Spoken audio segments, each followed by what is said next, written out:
students, we are now going on to the part 5. This particular chapter is pretty interesting topic. We have pollination to be dealt here. So pollination might sound very easy for you, but we are going to learn a new technology, new terminologies in this particular lesson. Self-pollination, all of you know it is called autogamy. Cross-pollination is allogamy. The word pollination is transfer of pollen grain from one flower to another flower. So if it happens in the same flower, you will call it as self-pollination. If it happens in another flower, you call it as a cross-pollination. So we have autogamy, self, allogamy, another one. Okay, so allo means another. So we have two terms here, chasmogamy and cleistogamy. Chasmo means open, cleisto means closed. That means when the flower blooms and then the pollination takes place, then it is chasmogamy. When the flower does not bloom, it is in a closed or a bud condition, then it is cleistogamy. So geitonogamy and xenogamy. Geitno is neighbor. Geitno. These are Greek words, okay? These all are derived from Greek words. Geitno means neighbor. So in a same plant, but the pollination occurs to the neighboring flower, then it is geitonogamy. Same plant. Here different plant, okay? The pollination occurs in a different plant, then it is xenogamy. So we have learned 4 different terms of the pollination. Going on to contrivances of cross-pollination. Why do we use the word contrivances? Why should a cross-pollination occur? Okay, so these plants have certain obstacles built within them so as to enable them to have a cross-pollination, because if there are no obstacles, only self-pollination will occur in all the species. But there are some obstacles in the plants or in the flower specifically, thereby introducing the cross-pollination to occur. That means they can have only cross-pollination taking place in this flower. So we have certain conditions. The first one is dicliny or unisexuality. Okay, that means a flower, when we saw in the last class, we saw the structure of the flower. We know that the androecium and the gynoecium is present in the same flower. That flower is a bisexual flower. But when you have only androecium, then it will be called as a male flower or a staminate flower. When you have only gynoecium, then it will be called as a female flower or a pistillate flower. So when that condition occurs, okay, then it is called dicliny or unisexuality. So in monoecious, there we have 2 subtypes, monoecious and dioecious. That means mono means single plant. A single plant having 2 different flowers. So if you see this one, all of you can recognize coconut plant, right? So what you see as a round structure is your female flower, and what you see like a rice structure is your male flower. So you have 2 different flowers, the male and the female flower, seen in the same plant, monoecious. Similarly, bitter gourd. Okay, bitter gourd is pavaka. Okay, in pavaka also you have a male flower and female flower in the same plant. So it is monoecious. Dioecious, okay, borassus, panamarum, okay, papaya plant, carica papaya, date palm. Okay, see here you will see the plant itself is different. This is one is a male plant, this is a female plant. Female plant alone you will see the papaya, but in the male plant you will never get the fruit.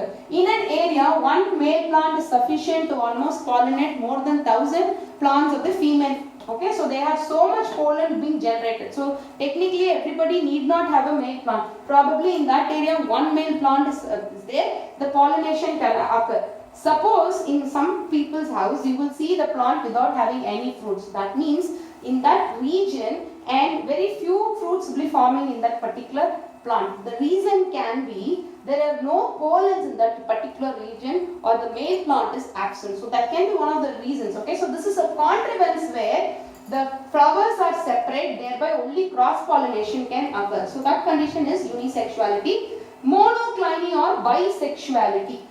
So here the flower is bisexual, but it has a condition where the maturation occurs at different times. That means dichogamy, 2 different times the maturation occurs. That means androecium will mature first, gynoecium will mature later, or gynoecium will mature first and androecium later. So we have 2 conditions, protoandry and protogyny. Proto means earlier.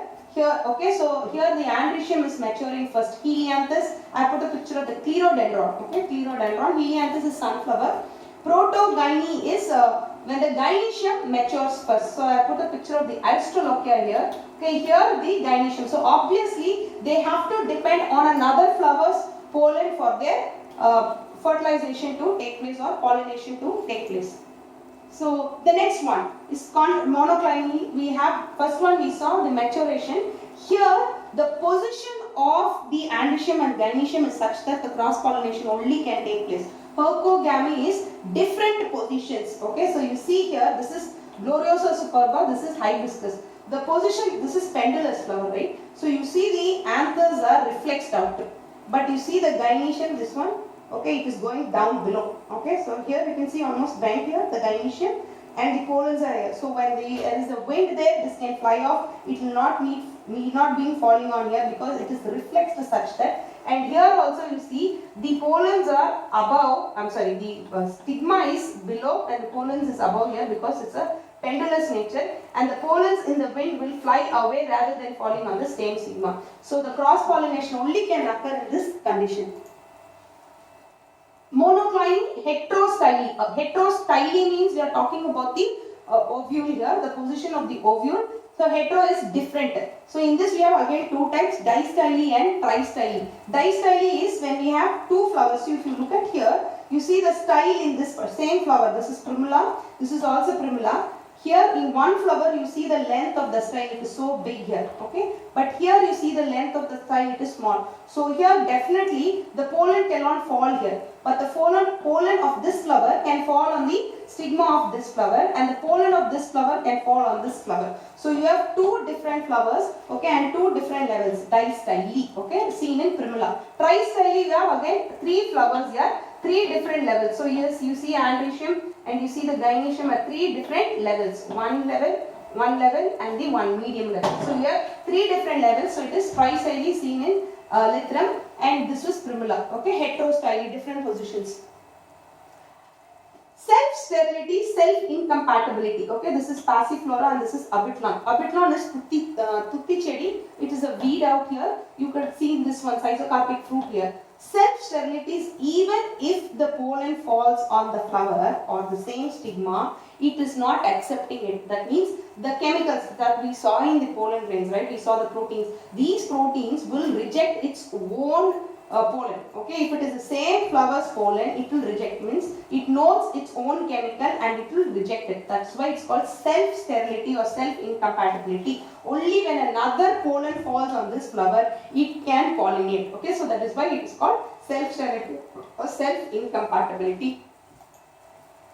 With that, I will stop here. We will carry out the agents of pollination in the next video.